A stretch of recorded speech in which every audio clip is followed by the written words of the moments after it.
चवीच गोकुळ लई भारी। गोकुळ दूध आणि दर्जेदार दुग्ध उत्पादने, चव आहे कोल्हापुरी, गोकुळ लई भारी। अडचण येऊ नये आणि म्हणून सर्व संचालकांनी जाहीर केलं की आपण स्वतः उभा राहायचं, आपल्या घरातलं कुणाला उभा राहू द्यायचं नाही आणि निवडणूक मिटवण्याच्या दृष्टिकोनातून प्रयत्न करायचे।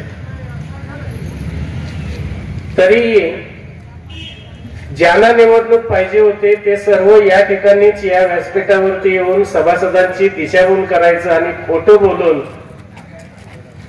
रेटीन बोलून आपल्या पत्रात काहीतरी पाडून घ्यायचा असा प्रयत्न या ठिकाणी झाला आणि तो आमच्या कानावरती आला आणि म्हणून या ठिकाणीच त्या गोष्टीचा खुलासा होणं गरजेचं आहे आणि म्हणून मला 1-2 मिनिटाचा वेळ तुम्ही द्या। त्यांनी या ठिकाणी ज्यांना चेअरमन व्हायचं आहे त्यांनी या सभेमध्ये भोगावती कारखान्याचे चेअरमन आणि संचालक आमच्या बरोबर बोलत नाहीत, निवडणुकी संबंधी चर्चा करत नाहीत, म्हणून या संस्थेची निवडणूक सभासदांच्या माती मारली असा एक आरोप केला। सभासद बंधूंनो, गेले 1 महिनाभर या निवडणुकीचा कार्यक्रम चालू असल्यापासून आम्ही अनेक नेते मंडळींच्या बरोबर चर्चा करतोय परिसरामधल्या। मागच्या निवडणुकीमध्ये ज्या ज्या माणसांनी आम्हाला मदत केली आणि ज्या ज्या माणसाने आम्हाला विरोध केला त्या सर्वांच्या बरोबर आम्ही बोलत आहोत आणि ही निवडणुकीची प्रक्रिया मिटवण्याच्या दृष्टिकोनातून आम्ही थोडंसं पुढे जायचा प्रयत्न करतोय। कारण या निवडणुकीला कमीत कमी 15 ते 20 लाख रुपयाचा खर्च येणार आहे। साखर कारखान्यामधून या निवडणुकीसाठी पैसे खर्च करायचे नाहीत, शिक्षण प्रसारक मंडळाची पैसे खर्च करण्याची सध्याची परिस्थिती नाही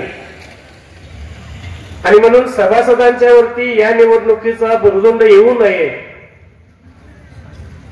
म्हणून आम्ही अथक प्रयत्न केले। 4 बैठका आम्ही या निवडणूक मिटवण्यासाठीच्या घेतल्या आणि ज्या बैठकीला इथं येऊन आमच्यावरती आरोप करणारी जी माणसं आहेत ती त्या बैठकीलाही हजर आहेत आणि समोर असणारे हे मीडियाचे प्रतिनिधी सुद्धा त्यावेळी आमच्या बरोबर होते आणि म्हणून आम्ही काय प्रयत्न केलेत याचे पुरावे आमच्याकडे आहेत। पण सभासदांना काहीतरी खोटं नाटं सांगायचं आणि आपलं खोटं झालेलं नाणं आणि परत जागृत होतंय का, चालतंय का बघायचं, हा जो त्यांचा प्रयत्न आहे तो निश्चितपणानं या परिसरामध्ये असणारे सुज्ञ सभासद कदापि शक्य होऊ देणार नाही।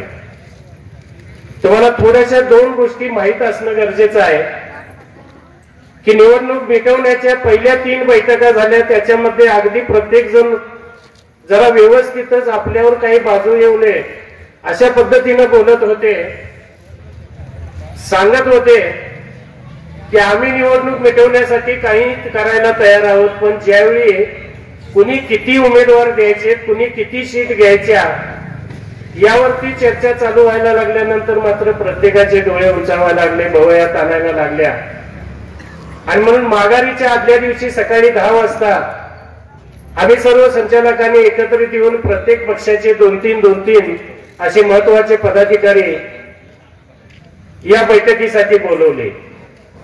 साधारण 1-2-2.5 तासाची चर्चा झाली। 12-12:30 वाजता एक तोडगा निघाला आणि त्याच्यामध्ये कारखान्यामध्ये सत्तारूढ असणाऱ्या सर्वच घटकांना मेजॉरिटीनं 7 सीट्स द्यायच्या आणि राहिलेल्या 6 सीट हे मागच्या वेळी आमच्या विरोधात कारखान्याला जे लढले त्यांनी त्यामध्ये 6 सीट्स घ्यायच्या आणि ही निवडणूक पूर्णपणे मिटवायची आणि त्यासाठी सायंकाळी 5 वाजता परत एक बैठक घ्यायची आणि त्यांनी 6 नावं द्यायची आणि आम्ही त्यामध्ये 7 नावं घालायची आणि एकूण 337 लोकांनी जे फॉर्म भरलेले होते त्यापैकी हे 13 बाजूला काढायचे आणि राहिलेले सर्व फॉर्म माघार घ्यायचे। प्रत्येक पक्षाची प्रत्येक नेत्यानं जबाबदारी घ्यायची असं ठरवून आम्ही 12:30-1च्या दरम्यान उठलो आणि 5 वाजता जमायचं हा निर्णय घेतला।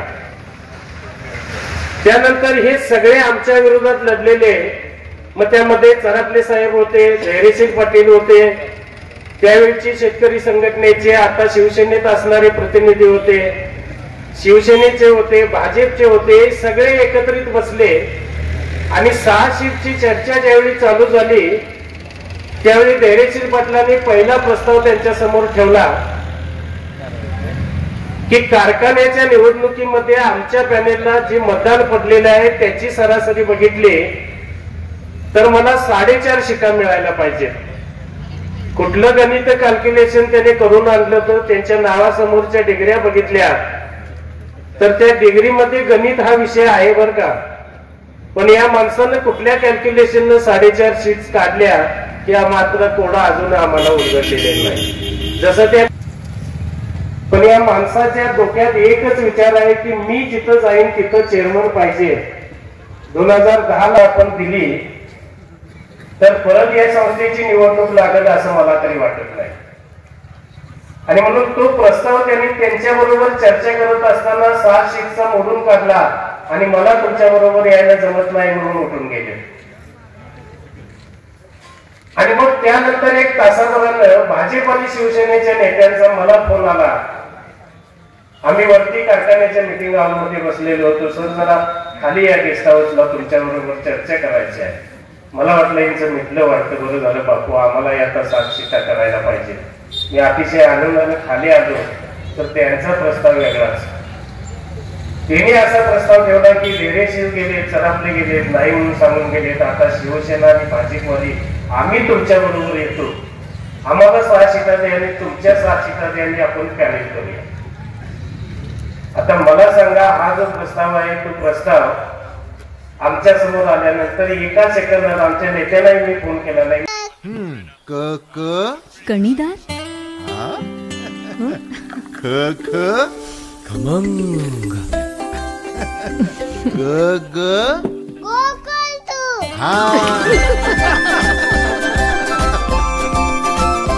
अगदी घरच्यासारखं कणीदार खमंग म्हणजेच गोकुळ तूप.